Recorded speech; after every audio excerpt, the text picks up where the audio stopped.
Bonjour, aujourd'hui je vais vous lire un extrait de la conférence de Coluche le 27 février 1986 à la loge Le Carnot 72 au siège du Grand Orient de France. Le responsable de la loge, monsieur Louis Dalmas. Coluche, je vous demande quelques minutes de patience pour me donner le temps d'abord de vous remercier d'avoir accepté notre invitation et de nous honorer de votre présence pour me permettre ensuite d'établir le contact avec les amis qui vont vous écouter. Vous le savez, l'appartenance à la maçonnerie, l'entrée dans un temple, dépouille nos sœurs et frères de leurs ornements extérieurs, et ce n'est pas votre gloire qui m'intéresse, ni qui vous a poussé à vous inviter. C'est autre chose, ce que je pourrais appeler la façon dont vous avez conquis cette gloire. Au moyen de trois ressorts qui éveillent en beaucoup d'entre nous les résonances fraternelles, trois ressorts que sont la provocation, la satire et la générosité. La provocation, qui paraît à chaque détour de vos interventions publiques, dans la verve rabelaisienne de votre langage, et qui est la face percutante de l'indépendance. Vous êtes un homme indépendant, Coluche, et l'indépendance renvoie à une idée qui nous est chère, celle de la liberté. La satire qui vous fait rire de tout et de tous, sans respect des conformismes ni crainte des autorités, et qui prouve que vous ne vous sentez inférieur à personne, votre ironie n'épargne aucune origine, aucune conviction, et cette salubre insolence s'inspire d'une autre notion qui nous tient à cœur, celle de l'égalité. La générosité, enfin, qui vous a fait lancer une retentissante campagne contre le malheur et la pauvreté, et mettre votre impact sur les foules au service d'une grande opération de charité et d'un projet de loi qui doit en assurer le prolongement. Vous êtes un homme de cœur, et cette attention portée aux autres, au sort des autres, rejoint un sentiment que nous partageons tous profondément, celui de la fraternité. Liberté, égalité, fraternité, ces synonymes ne sont pas des jeux de mots. Je crois retrouver leur écho traduit à votre manière dans chaque expression de votre talent. Vous honorez ces mots comme nous. Ils sont la vieille devise républicaine, ils sont aussi la devise de la maçonnerie, et ils descendent tous du fronton des édifices, pour prendre force et chaleur lorsque, comme vous, on les fait entrer dans la réalité. Vous voyez que nous avons des raisons de nous sentir proches, et le plus grand intérêt à vous écouter. Un mot encore avant de vous donner la parole. Ne soyez pas surpris si personne ne vous applaudit. Nos obligations intérieures nous interdisent, pour respecter la sérénité de notre débat, de manifester nos sentiments. C'est donc une règle de discipline, mais pas une marque d'indifférence. Soyez assurés qu'en dépit de notre silence, vous êtes accueillis parmi nous avec un maximum de chaleur, de considération et de sympathie. Coluche répond: Eh bien, si on n'a pas le droit d'applaudir, je me sens assez loin de chez moi. J'ai reçu votre invitation avec plaisir et j'ai vu une tenue blanche mixte fermée. Je me suis dit: «Merde, comment il faut s'habiller pour aller là?» Alors j'ai bien pensé à plusieurs trucs et finalement, je me suis fait expliquer et ça a été le plus simple. Alors voilà, le titre donc de la réunion, c'est «Un nouveau pouvoir» avec un point d'interrogation. Qu'est-ce qu'un nouveau pouvoir? Si vous voulez, ça dépend du nombre de gens influents sur les choses de la société, que ce soit les mœurs ou la politique. Si beaucoup de gens décident que c'est un nouveau pouvoir, eh bien c'en est un. C'est marrant que vous posiez cette question parce que vous, vous êtes un nouveau pouvoir qui finalement est secret, alors qu'on aurait bien besoin d'un pouvoir qui ne le serait pas. Qu'est-ce que j'ai fait avec les restaurants du cœur? Eh bien d'abord, il faut dire que j'ai utilisé les médias sans leur dire au départ. J'étais sur Europe 1, j'avais une émission populaire qui me permettait de lancer une idée, j'ai lancé cette idée. Après ça, quand j'en ai parlé pendant 2 mois à peu près, je suis allé voir les dirigeants d'Europe 1 et je leur ai dit, maintenant ça va pas être facile de me faire marche arrière parce qu'on reçoit un courrier énorme. Et ils ont dit, bon, d'accord, on va faire une journée. Après ça, j'ai commencé à dire qu'il n'y avait qu'à taper dans les excédents de production, parce que ça nous permettrait d'avoir de la nourriture pas chère et donc de nourrir tout le monde. Après, je suis allé au ministère de l'Agriculture et je leur ai dit, voilà ce que j'ai fait. Alors maintenant, il faudrait faire ceci ou cela. La notion que je tirerais de cette affaire-là, c'était que pour réussir, il a fallu baiser tout le monde. Ça, c'est vrai. Il n'y a pas un mec qui m'a dit, moi, je veux bien. Il y a des mecs à qui j'ai dit, voilà, maintenant, on va le faire parce que, vous voyez, là, ils ont accepté. J'avais fait l'opération d'Europe 1 avant que l'agriculture soit forcée d'accepter l'ouverture des produits européens. Je les ai abusés partout, quoi. Alors je disais qu'il n'y a que ma profession qui peut faire ça dans l'état actuel des choses. Si c'était un parti politique qui a l'idée, les autres ne le suivront pas. Donc la moitié des médias se ferment d'un côté. Si c'est un journal qui a cette idée, les autres ne le suivront pas. Si c'est une chaîne de télé, les autres ne le suivront pas. Parce que ce serait faire une publicité trop belle à quelqu'un. Donc il n'y a vraiment que dans le showbiz où on peut trouver des frères et des sœurs. Enfin, nous, on appelle ça des potes de toutes les couleurs. C'est vraiment dans le show business qu'on peut trouver des gens qui sont engagés à droite ou à gauche et qui s'en foutent. Il y a quelque chose de désagréable. C'est que ce qui a peut-être plu aux gens, un peu plus que dans les autres affaires, c'est qu'ils sont sûrs que l'argent ne sort pas d'ici et qu'on va s'en servir. Alors que quand on l'envoie en Afrique, ils ont peur que ça n'aille pas aux Africains. Il y a un côté, comme c'est en France, c'est mieux. Ça, c'est un peu emmerdant, mais enfin bon, on ne peut pas se plaindre non plus. Et puis, ils ont bien marché, je crois, surtout, parce qu'ils savent que nous, on ne va pas détourner l'argent. Ça, c'est vachement important. On est donc arrivé d'abord par la force de cette radio. J'avais la chance d'y faire une émission qui était vachement écoutée. Ça m'a beaucoup aidé. Alors je vais vous dire où on en est maintenant. On a réuni à peu près 45 millions de francs en dons, en espèces. Je ne peux pas évaluer les dons en nature qu'on a recueillis. Je peux vous dire que la première semaine de distribution a été faite sur les dons en nature et que pendant les 3 mois d'hiver, on va dépasser 7 millions de repas qui nous coûtent 4,98 francs rendus sur place par personne, avec le transport. Tout. Rendu sur place, ça ne coûte pas 5 francs. Alors voilà, peut-être qu'il s'agit d'un nouveau pouvoir. Moi, je ne suis pas un mec de discours, donc je vais m'arrêter là. Je vais laisser poser vos questions. C'est bien de parler d'un nouveau pouvoir et de se poser la question, mais vous, vous en êtes un. Une société aussi influente et secrète que la vôtre, ça me fait penser un peu à ce banquier suisse qui, pour les restaurants du cœur, a envoyé un chèque sans le signer en me disant qu'il voulait rester anonyme. Voyez? Voilà. Louis Dalmas répond. J'ai deux questions à vous poser avant d'ouvrir le débat. La première, vous avez parlé du pouvoir du show business, mais ce pouvoir repose essentiellement sur le contact avec le public. Est-ce qu'il n'est pas empreint d'une certaine fragilité dans la mesure où le pouvoir politique a toujours les moyens de couper ce contact?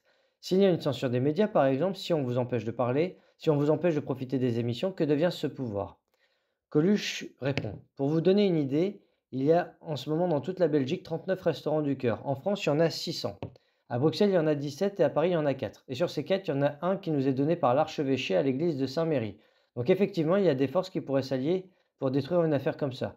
Et il faut que je vous dise aussi, je ne suis pas le premier à avoir eu cette idée, je suis le septième. La première loi qu'on a envoyée, elle date de 56. Six autres personnes, donc qui sont députées, l'un de la Creuse, l'autre de je ne sais pas où, je ne sais pas non plus où est la Creuse. Ces types-là ont envoyé une loi qui disait la même chose que moi, c'est-à-dire qui constatait le fait que les plus généreux sont les moins riches et qu'il fallait donc faire une loi qui soit incitative pour les moins riches à donner aux associations. C'est ce que j'ai fait faire, et c'est la septième fois qu'on propose ça. Ça veut dire que 6 fois on a enterré le député de la Creuse. Moi, je pense que je vais être plus difficile à enterrer que le député de la Creuse, parce que je n'ai pas l'intention d'arrêter ma carrière en même temps que les restaurants du cœur. Et ils n'ont pas fini de m'entendre. De toute façon, il y a un truc qui est sûr, c'est que j'ai trouvé un créneau et tant que je parlerai au public, je leur parlerai de ça. Je leur parlerai de la possibilité qu'ils ont de débarrasser le pouvoir de ce qu'il ne fait pas ou de ce qu'il fait mal. Ça, c'est mon intention. Pour 1988, j'ai aussi une idée sur le chômage qu'ils vont avoir du mal à ne pas accepter. S'il y a un truc qui n'est pas populaire en France, c'est le chômage. Pour la Resto du Cœur, mon idée n'est pas mirobolante puisque je suis le septième à l'avoir eu. Seulement, la manière dont on utilise justement ce pouvoir en question, c'est ça qui est payant. Je m'engage par exemple tous les ans, au moment où les gens doivent décider de leurs impôts, à faire une journée, une représentation télévisée avec plein d'artistes en disant aux gens, je vous rappelle que c'est maintenant que vous avez le choix de ne pas laisser l'État décider du sort des pauvres puisqu'il le fait mal. Question de l'assistance. Coluche. De tout temps, les auteurs dramatiques et les comédiens ont fustigé à travers les travers de leurs contemporains. L'un des plus illustres fut, comme vous le savez, Molière, qui a eu la plume et l'expression mordante face à la cupidité, l'avarice, les faux-semblants et les faux dévots. Alors il me semble, Coluche, que vous êtes dans la tradition de Jean-Baptiste Poquelin. Ça vous fait plaisir? Coluche répond. Oui, mais en même temps, ça m'inquiète, parce que je me dis que si lui n'a pas réussi avec le talent qu'il avait, c'est pas moi qui vais y arriver. Question. Or, vous n'avez pas jugé cela suffisant, et vous faites œuvre charitable face à l'ineptie de nos sociétés qui ont beaucoup de surplus, alors que des millions de gens restent affamés. Alors j'ai une question à vous poser. Par votre métier de comédien, par votre action humanitaire, qu'estimez-vous apporter aux gens qui vous voient et qui vous écoutent? Coluche répond. Je voudrais rectifier simplement le mot que vous avez dit de charité. Il ne s'agit pas du tout de charité, il s'agit de redistribution. Il s'agit en fait de politique. Je me suis présenté en 81 pour rien. Maintenant, je ne me présenterai plus, mais je vous gênerai toujours un petit peu. Sur des détails, des choses, et surtout, je veux faire participer le maximum de gens. Peut-être qu'à ce petit jeu-là, je vais me casser les reins, mais je m'en fous. Tout le monde a le droit de s'amuser. Moi, c'est mon jeu. Qu'est-ce que j'ai l'impression de leur apporter? C'est ça la question. Il est évident que dans le spectacle, on est des parasites parce qu'on ne produit rien. Par contre, il est indéniable qu'on apporte des tas de choses à des tas de gens. La profession, si vous prenez des artistes de sensibilités différentes, eh bien, il y en a un qui plaît aux personnes âgées, un autre aux enfants de 8 à 12 ans, un aux adolescents. L'ensemble de l'affaire comble tout le monde. C'est ça notre profession. C'est une vocation. On aime distraire. Question. Coluche, pensez-vous que ce soit une bonne chose que les artistes s'engagent politiquement? Coluche répond. Les artistes ou les nègres, hein? Je ne suis pas raciste. Alors ça, les artistes, les nègres, les pédés, les blancs, les jeunes, les vieux, les femmes, tout ce qu'ils veulent, tous ceux qui veulent peuvent s'engager, il y a aucun problème. Pourquoi les artistes sont des différents? Je ne sais pas quoi vous dire. Pourquoi pas? Question. Coluche. J'ai eu l'occasion de rencontrer des comédiens, des metteurs en scène, des compositeurs de musique comme Francis Lay, des metteurs en scène comme Robert Hossein et d'autres. Et leur motivation était très différente. C'est pourquoi je me permets de vous demander, qu'est-ce qui vous motive en fait vous-même? Est-ce que l'argent, la notoriété ou tout simplement le plaisir, sous toutes ses formes? Coluche répond. Bonne question. Comme disait le politique, je vous remercie de me l'avoir posé. Qu'est-ce qui me motive? Je ne sais pas. C'est l'occasion, je crois.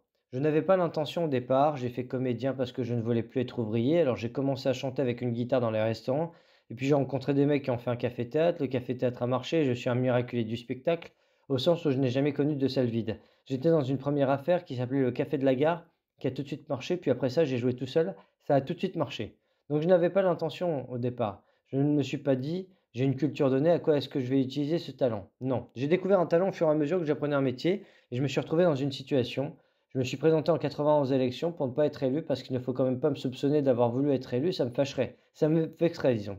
Je me dis que le public étant totalement désintéressé de la politique, et comme moi j'aime la politique, je trouve un moyen d'intéresser le public à la politique. Voilà. Alors vous posez la question comme si j'avais pu calculer l'affaire en fait. Je vais vous répondre. Pour l'argent, que quand j'ai gagné une certaine somme que je ne veux pas dépasser à cause des impôts, je m'arrête, en général dans l'année.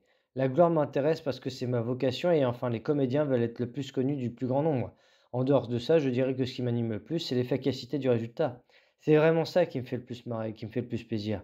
J'y passe beaucoup d'heures au restaurant du cœur, mais c'est d'une efficacité qui a de quoi réjouir. Question. Vous avez démontré en fait, on le sait, que les médias aujourd'hui, journaux, télévision en particulier, radio, ont un impact considérable.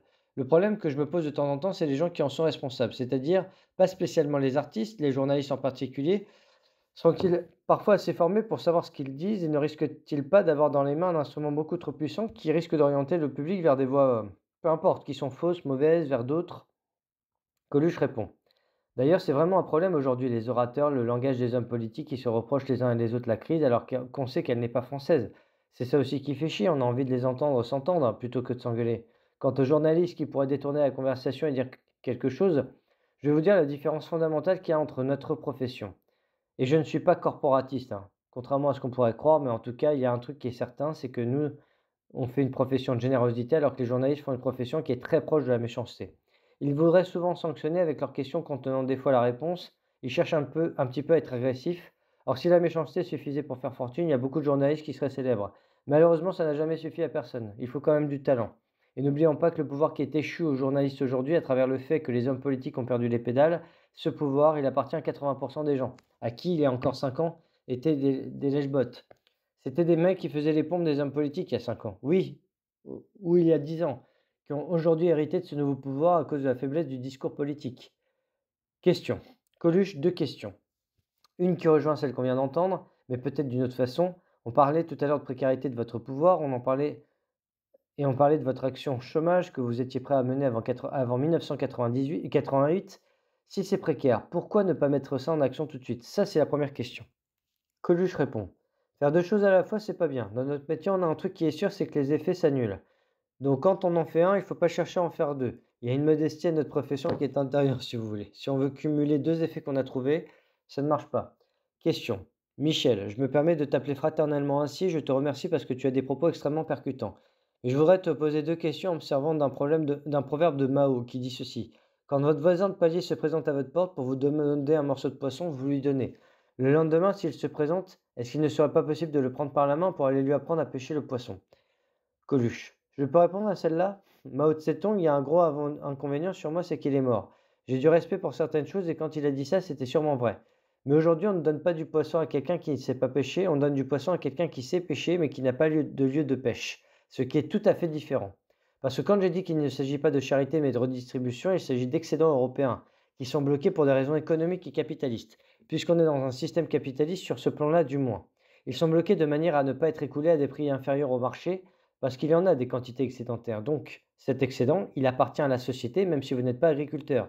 Il vous appartient à vous tous. Et c'est normal que ceux à qui la société n'a pas trouvé un travail le bouffent.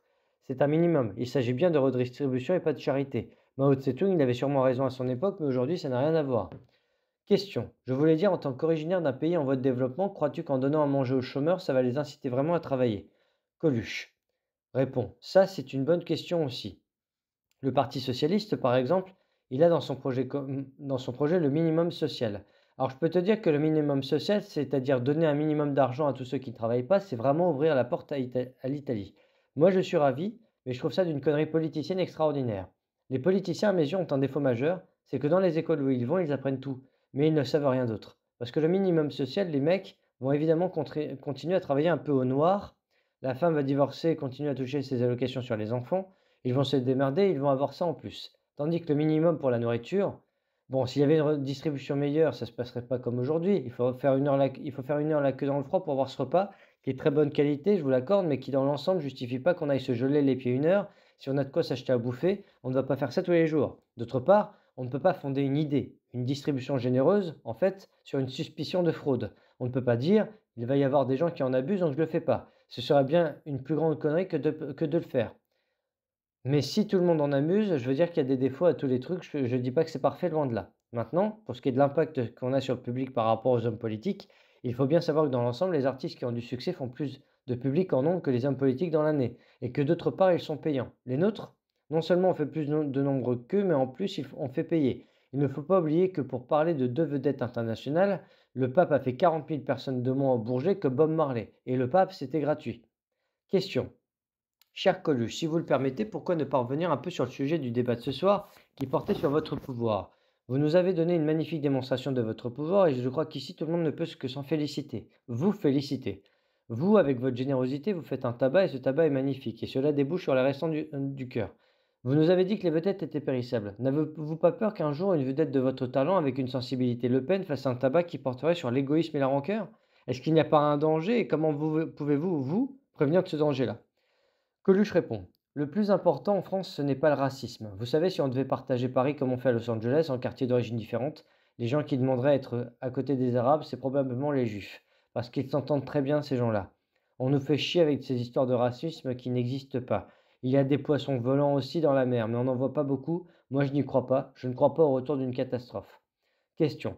Coluche, dans le domaine de l'art, les seuls qui ne laissent rien derrière eux, contrairement aux pianistes, qui souvent sont connus même après leur mort, ou les musiciens ou les littéraires, les seuls qui ne laissent rien derrière eux, sinon quelquefois un nom gravé à la Comédie Française, des noms gravés que tout le monde ignore, les seuls ce sont les artistes, les comédiens. En ce qui vous concerne, que souhaiteriez-vous laisser ou qu'on dise de vous après votre mort? Coluche répond: moi personnellement, j'ai mis dans une enveloppe ce que je mettrai sur mon épitaphe en partant. Démerdez-vous.